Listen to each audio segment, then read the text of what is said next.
Okay, we're talking Fairway Woods today. You want to know the difference between the Rogue ST Max and the Rogue ST LS? I'm going to show you right now. We're at TXG in Toronto. We're going to hit some balls into a wall, and I'm going to show you what these things can do. Let's get into it. Welcome to the world of wonder. Let the games begin.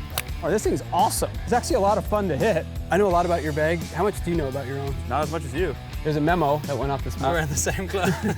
You're the best wedge player I've seen in a long time. Me? Well, thank you. Hey, that's a good reason to put an iron in your bag. All right, World of Wonder. We are here in my hometown of Toronto, Ontario, Canada, and I'm with my boy, Ian Fraser from TXG. We have Rogue ST LS and Rogue ST Max Fairway Woods. So you're a fitter. You've been kind of going through these a little bit with some of your clients. Mm-hmm. What have you seen so far between the two? Like, what do you know? They're interesting heads, J-Dub. They are obviously by design for different players. Lower spin head is designed for the player with a little more speed. The Max is designed for the player that maybe has a little less speed but still looking for that nice high ease of launch. Right. Three wood is in that really difficult spot. It's the lowest, least lofted club that we have to hit off the ground. Yes. Always a challenge. So we want to make that as easy as we possibly can. I think the really interesting thing when it comes to these two particular clubs, if you look on the specs, 56-degree lie angle in both, quite flat, relative to others in the industry that can at times can go up 59, 60 degrees, looking to be much more left bias. Yep. These two are separated more by CG than by lie angle bias. Yes. LS, much more forward CG. You're not going to see that head rotate quite as much. The Max, much deeper, easier to launch, and you will see that face turn over a little more. And to be fair, on tour for the folks at home, both of these launch pretty easily. Right. So, the LS head, although the profile's a little bit deeper face, it's got a little bit of a different shape, still gets off, the ball gets up in the air pretty easily for most players. So what you're looking at here is what we'll see in the data.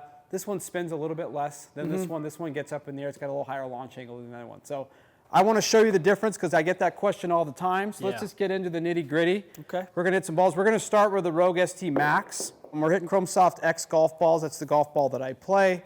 Yeah, I'm just curious. Now to be fair, I haven't hit a lot of golf balls recently. I've been with my kids.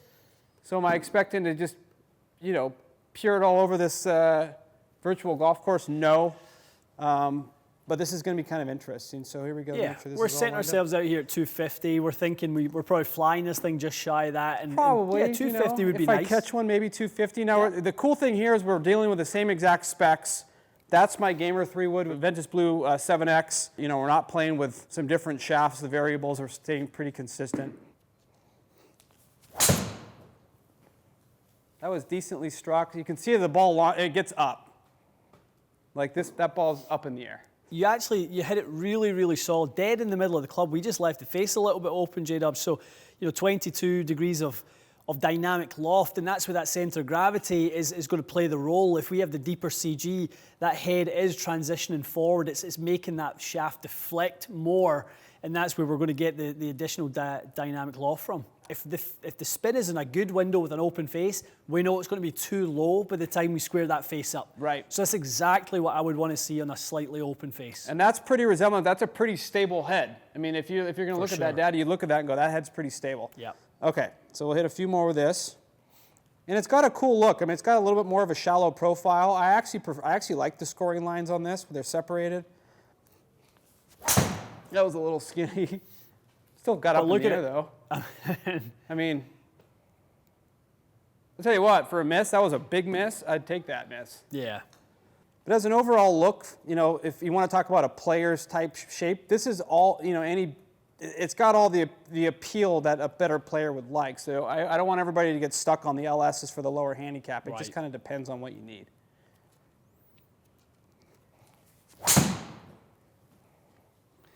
That's much more of the Johnny Wonder high launch, low spin. Yeah, that was better. Yeah.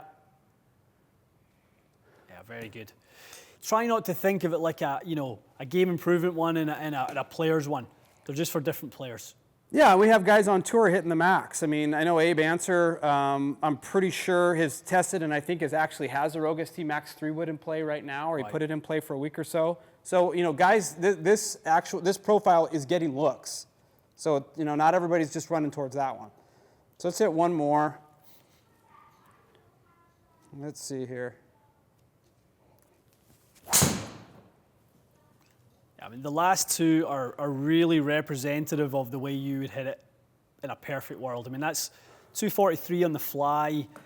The launch is up, the spin's down, uber efficient. If we look at the efficiency on that one, 146. Spiked the ball speed to 151. Love that. Launching at 13.3, spinning at 36. Like that's a good. I'll take that. Yeah, coming in at 45 degrees. For the average player who comes into a TXG, and you know, we talk about angles of descent.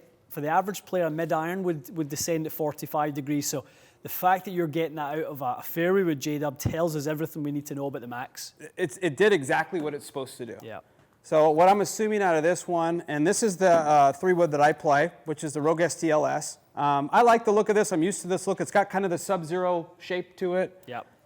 This is by far our most popular fairway wood on tour. We have triple diamond heads out on tour, but this LS is the most popular one. It seems to be beating out all of them. And that's a sound that you want every fairway wood to me as more of a crack. I mean, I didn't catch that. Was a little thin. Yeah, love that. The ball speed was up. Okay. But What for a is it, thin 49-ish? Yeah. Yeah, 49. Okay, so again, back to, do we consider that to be high spin? No, not when we've hit it 8 millimeters low. That's the ball gearing on that one. like that was out of the toe. It's pretty good out of the toe. That's really good. Yeah, it's carried 248. I mean, if we were going to catch that one, off the tee, you can see the ball speed went up, the spin rates dropped down. I mean, that's for a toe strike. Like that's pretty awesome there. Yeah. But I think a lot of the reason why I chose this over that one is just because I always felt like I could keep this down a little bit easier than I could that one. That one, when I hit it out in the open, I tended to hit it a little too high. Yeah. And this one just kind of flies out of the right window. Oh, God. I can hear every bone in my body crack as I... So typical swing speed for me with the 3-wood's right around 105, 104, 105. So ball speeds are, you can tell I mishit that. I mean, ball speed's down a little bit, but let's hit one more, and we can kind of look at the data.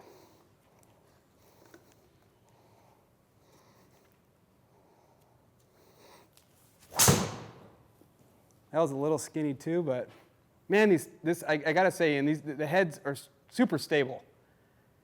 Because that's a little bit of a toe strike, maybe toe thin. We're kind of almost with you, J-Dub. We have to build in a little bit of allowance for spin with you, because generally speaking, when we look at your delivery, you're hitting up on it between 2.5 and 3.5 degrees. Which is too much for a 3-wood. Ideally, we would like it to be a little bit more down than that, but that's the reality we're dealing with right now. So if we are going to strike it a little lower in the head because the club is on the upward kind of direction, we kind of do have to make sure that spin stays down somehow. Quite amazing to see how it shakes out. Quite similar. Yeah. And to be fair, whenever I haven't played a lot, my angle of attack goes up. It's like I'm using different parts of my body to try and generate speed. But, overall, what I'm seeing, obviously ball speed went up. Backspin, was negligible within 120 of each other. Yeah. But a lot of that has to do with the fact that it's, just getting back into making some swings again. And what I saw when I tested this outside was about 300 or 400 RPMs lower than this one, and this one launched a little higher. If we went strike for strike in the same spot, that's what you'd be likely to see. I mean, we're looking at the dynamic loft here. We talked at the start of the video about really there's a difference in CG between these two. Yeah. That's what we're talking about. Forward CG with the LS, that does not deflect the head forward as much. That keeps a closer dynamic loft to the stated loft on the club. Right. The more we pull that CG back, move the weight back, it's going to cause the head to move forward, deflect the tip of the shaft a little bit more. So we're seeing quite a difference there in the delivered loft, and they're both 15 degrees of stated loft, but we're seeing close to 3.5 degrees of difference in dynamic. quite a lot. What you're also seeing, what he just basically described is the difference, higher MOI versus a lower MOI. It's Exactly. forgiveness versus non-forgiveness. And I would say if you're a player that needs help getting the ball up in the air and is looking for a little, well, I'm not going to call it a bunch extra help, but a little extra help, then the Rogue ST Max is your tool. If you're looking to keep the ball down-ish, Yeah. and don't need as much help, and if you want to, do a little bit of shot shaping, Yeah. then that's your 3-wood. You'll be able to do that more with a club with the mass further forward for sure. Right. That head is trying to kind of, do the same thing. It's going to rotate a little bit easier. So maybe a little bit harder if your shot shape is going to be left to right in your case. So Right. yeah, pick your poison, and there's 2 great options. But they're both ridiculously stable, which is what I love about the whole Rogue ST line. So if you have any more questions, go to the World of Wonder website. Obviously, you want to visit txg.ca. Is that what it is? TXG.ca. txg.ca for an Ian Fraser fitting and come and see all the boys down here in Toronto. But thanks for having me in here, man. I appreciate it. More to come. Johnny Wonder, Rogue ST, Fairway Line. Check it out. We're out of here.